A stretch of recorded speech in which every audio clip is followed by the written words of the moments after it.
company's losing billions each year, and it's all because of, you guessed it, bad training. Billions. Makes you wonder what could be done differently, right?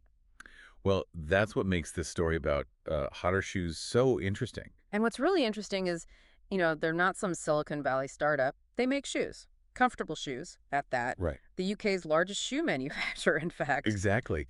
But they had this challenge. How do you train hundreds and hundreds of employees when they're all over the place geographically? I mean, we're talking 700 employees, 76 locations. That's like from Ipswich to Cornwall to Glasgow. Talk about a logistical nightmare. Yeah, and it wasn't just a quick, here's how to work the cash register kind of thing. This was a whole program, next steps, they called it. Really wanted to give their employees the tools to, well, okay, before we go any further, did they also come up with superheroes? Because if so, brilliant. They did. And it's a bit cheesy, sure, but it shows they get it. You can't just throw facts at people and hope they stick. You got to make it fun, right? Right. Engaging. Makes sense. So how'd they pull it off? Couldn't have flown trainers all over the UK, could they? Nope. This is where it gets really interesting. They teamed up with this company, Webanywhere, and they built this whole system, a learning management system, an LMS. Okay, now I feel a little lost. What exactly is an LMS in plain English? So imagine a digital campus, but it's all about hotter shoes. That's essentially what an LMS is. In this case, they use something called Totara Learn. It's where employees go to do all things training-related, courses, tracking progress, you name it. And the best part, no matter where you are, you're plugged in. So no more like, I don't know, dusty training manuals or relying on word of mouth between shops. Exactly. But here's the thing. Hotter shoes, they didn't just settle for a cookie-cutter LMS. They worked with Webanywhere to make it their own. Branded it, made it super easy to use, even for staff who weren't, super tech savvy. Smart move. But a fancy platform is useless if it doesn't work, right? How did they know this new system was actually making a difference? So did it work? Did this fancy new system actually help? Well, they asked their employees, right? Yeah. And you know what they found? Way happier with the training. Go figure, who wants to lug around a big manual? Right. But were they actually, better at their jobs? That's the real question. Oh yeah, big time.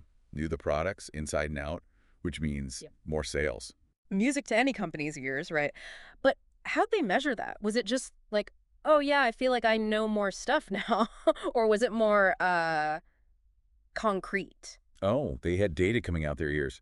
Remember how we were talking about Totara Learn and how it's all centralized? Well, that means they can track everything. Build quizzes right into the system. Sneaky. I like it. So they didn't have to wait for like those yearly performance reviews to see if anything was sinking in? Exactly. They knew what was working, what wasn't, all in real time. That's amazing. It's like, imagine being able to fine-tune training as you go based on how people are actually doing. That's powerful. Exactly. See a bunch of people tripping up on the same thing. Time to rework that module. It's like a continuous feedback loop, but for learning. What I find really cool about this is that, well, Hotter Shoes, they're a shoe company, right? Not exactly what you think of as a tech-first kind of business. But they totally embrace data in a big way. And that's the thing, right? Data isn't just for the big tech giants anymore. It's for everyone. Totally. Okay, but let's be real. Changing how you do things, especially in a company that's been around for a while, it can be tough. How'd they get everyone on board with this new system? That's where Webanywhere really earned their keep. You know what I mean? They didn't just hand over the software and peace out. They were there every step of the way. So like hand-holding and pep talks. Tell me more. So they had like a built-in support system right from the start. Yeah, they weren't just thrown into the deep end. Webanywhere did a bunch of training with Hotter's internal team. So they had people on the inside who knew the system. Exactly. And these guys, they became the go-to experts for their colleagues. Remember those superheroes we talked about? That's them. Ah, so they had their own internal cheerleaders who really got it. That's smart. It made a huge difference. Because, this wasn't just about the tech, right? It was about changing how they thought about learning in general. 100%. Okay. Hotter Shoes realized that, especially in retail, things change fast. You got to keep learning or you get left behind. And not just for the company's sake, right? Right. It's about the employees, too. Growing, getting better at what they do. Everyone wins. It's a good lesson for any company. Totally. This whole thing, it just shows how important it is to keep learning. It's not a one-and-done thing. So, like, training should be a journey, not just a destination. I like that. So, for everyone listening, what's the big takeaway from all of this? What should they be thinking about? Well, first off, Don't be afraid of technology. You don't have to be a tech company to use it. Look at Hotter shoes. A little creativity can go a long way. It's about using the right tools for the job. Exactly. Second, don't just throw technology at a problem and hope for the best. You need a plan. You need support. Hmm. And you need to be ready to adjust as you go. So it's not just about working hard. It's about working smart. Couldn't have said it better myself. And lastly, find a good partner. Someone who gets you and what you're trying to do.